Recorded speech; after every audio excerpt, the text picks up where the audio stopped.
বাংলাদেশ পার্কে জোড়া পায় ব্লক, আবারও পয়েন্ট, বাংলাদেশ দলের পয়েন্ট বাড়বে। জিয়াউর রহমান সরকারি চাকরি পেয়েও কিন্তু ছেড়ে দিয়েছে, শুধু কাবাডি টানে মিজান, নেক্সট অ্যাটাক মিজান। এই মুহূর্তে দর্শকদের গগনবিদারী চিৎকার। চট্টগ্রাম সিটি কর্পোরেশনের সাবেক মেয়র ছিলেন, অত্যন্ত জনপ্রিয় একজন রাজনীতিবিদ ছিলেন মিজানকে বিট করতে পারলে সুপার ট্যাকেল পয়েন্ট আসবে। আছেন স্বেচ্ছাসেবক লীগের কেন্দ্রীয় কমিটির সভাপতি গাজী মেজবাহ হোসেন সাকচুচো অনেকেই। এই মুহূর্তে আবারও পয়েন্ট, অল আউট হওয়ার দ্বার প্রান্তে নেপাল।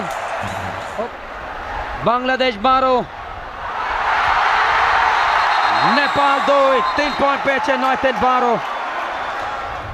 প্রতি আক্রমণ প্রকাশ গিরি।